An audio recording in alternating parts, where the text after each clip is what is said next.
Hello and welcome to World Traveler Cooking, where we cover interesting foods and interesting cuisines from around the world. Today I'm going to make Swedish meatballs, which I've had many times. I used to live in Sweden, but I've never made myself. So I'm following any of a couple of different Swedish recipes here.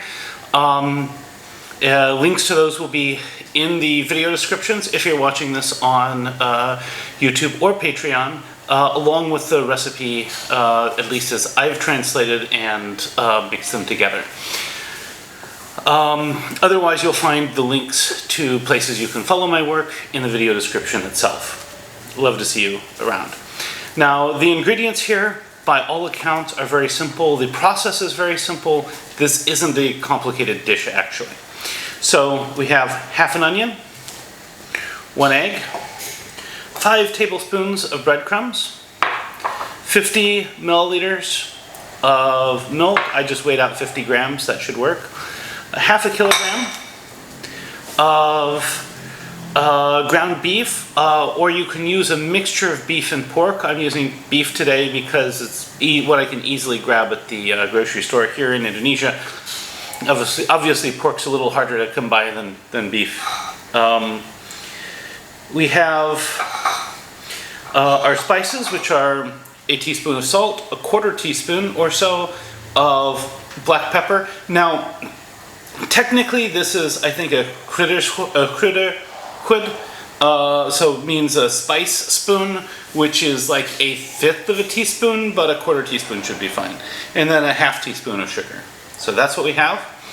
Our first step is going to be that we're going to basically soak the breadcrumbs and the milk together for 10 minutes, and then I'll come back. In the meantime, I will chop my onion and we'll get ready to go. All right, see you in 10. So, after 10 minutes, we have a relatively dense mass of soaked breadcrumbs that'll form a nice binder. We're now going to add our chopped onion.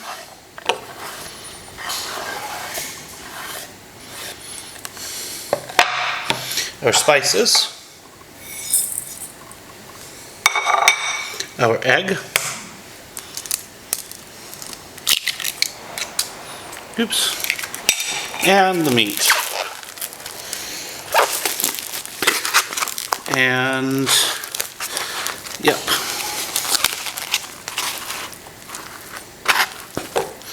So about a pound of meat if you're in the US. And then we're going to mix this all together till everything's completely homogeneous. So once these are fully homogeneous, we're going to form just small balls. This is much easier with wet hands. And we're going to set them on a wet plate or board. And I'm just going to make a bunch of these, and then I will be back. So now I'm just going to work in batches, and I'm going to fry a number of these at a time. The potatoes on the side are there to accompany this dish.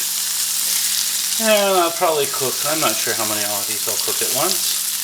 We'll see. But don't crowd the pan.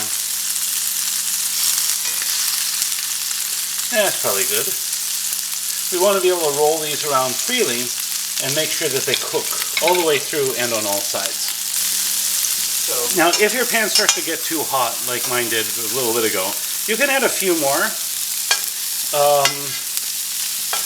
and turn the heat down, which is what I've done here. And these are getting close. I can tell they're getting close because now they're pretty solid. And so in a few moments I'm going to transfer them to hot holding in the oven while I continue to fry the next batch. So I'm going to leave the rest of these in the hot holding until I'm ready for lunch. I'm just going to plate these up for myself for the taste test. And yeah, I think these are about done. So I've done a very minimal serving here. You can, of course, garnish it with like some parsley or something. That'd probably be very nice, but I just have buttered boiled potatoes in the skins because they're small. You could also use larger potatoes without. And some lingonberry jam.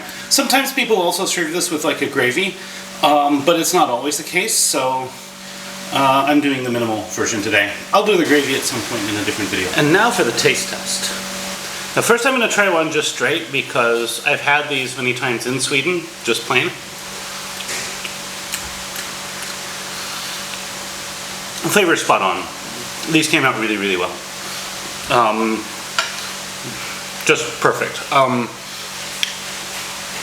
Yeah, I have nothing to say about this. I've had Swedish meatballs in Germany and they weren't as good.